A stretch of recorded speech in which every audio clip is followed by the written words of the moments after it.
여러분은 파리에서 식사를 하고 있어요. 프랑스 양파 수프와 더블 초콜릿 수플레를 즐기고 있습니다.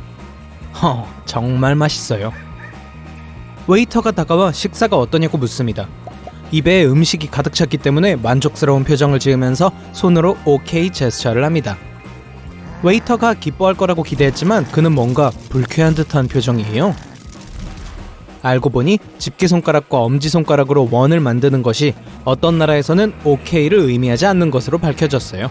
프랑스에서 이것은 영 또는 가치가 없다라는 의미입니다. 음식이 맛있다고 칭찬하는 대신 형편없다고 불평한 것이 되어버렸어요. 아이고. 베네수엘라, 터키, 브라질에서도 이건 사용하면 안 되는 손동작입니다. 이 나라에서 이런 손동작은 모든 사람을 불쾌하게 할 수 있는 거예요. 그 정도면 무슨 말인지 아시겠죠? 얼굴에 큰 미소를 띠고 입안에 있는 음식을 삼킨 후에 적절한 감사의 표시를 하세요. 전 세계적으로 엄지손가락을 치켜 세우는 것은 긍정적인 것으로 여겨집니다. 어떤 것이 마음에 들고 모든 것이 좋다는 표현으로 이해되죠.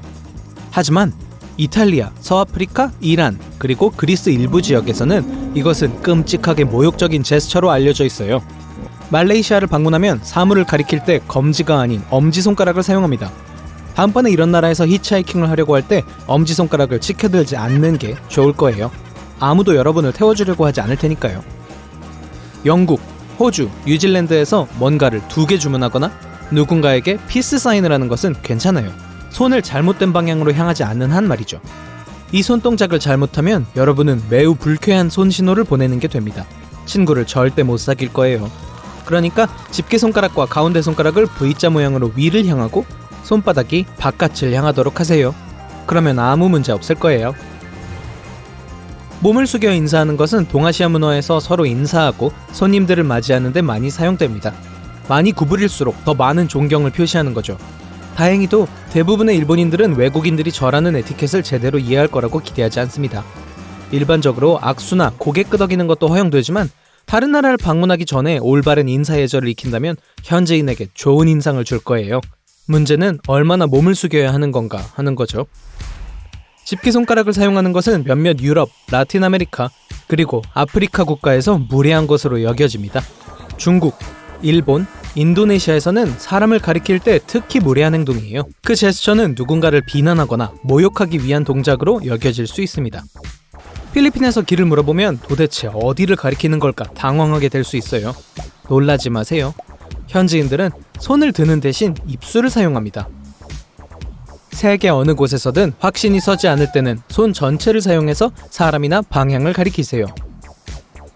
새끼손가락을 밖으로 내밀면 멋져 보인다고 생각할지도 모르지만 중국에서는 좋게 보지 않는 동작입니다.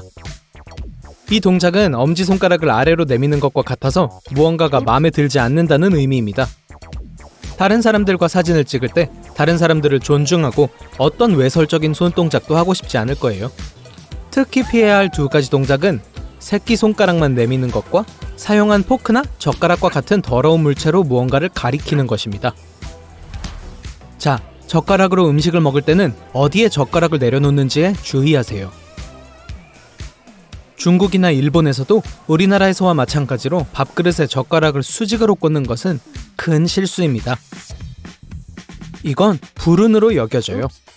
만약 젓가락을 내려놓아야 한다면 대신 그릇 옆에 놓거나 그릇 위에 그냥 올려놓으세요. 서양에서 식사를 할 때 테이블에서 손이 닿지 않는 음식은 건네달라고 부탁하세요.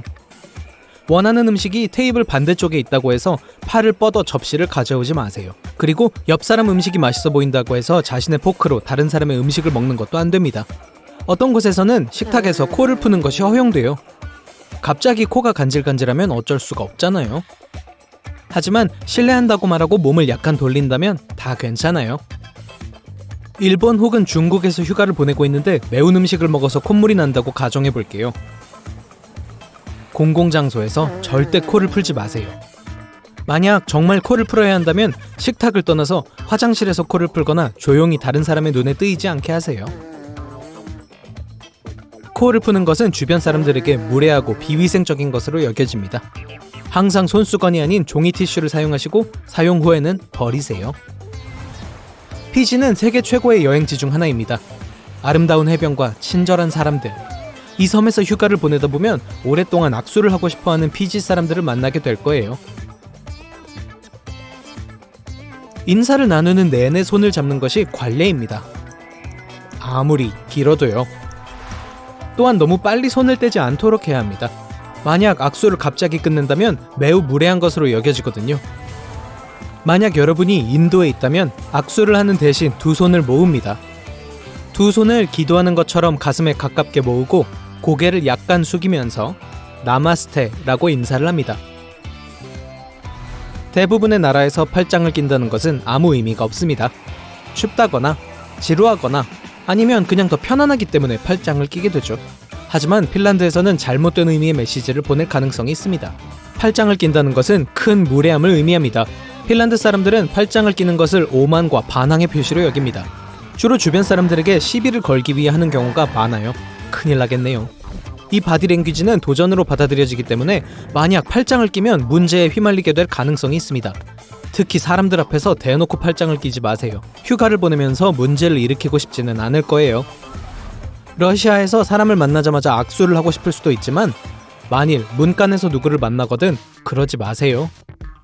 이 규칙을 깜빡한다고 해서 세상이 끝나지는 않겠지만 일부 러시아 사람들은 이것이 불운을 가져온다고 믿습니다. 악수를 하기 위해 손을 내밀기 전에 문간을 통과하세요.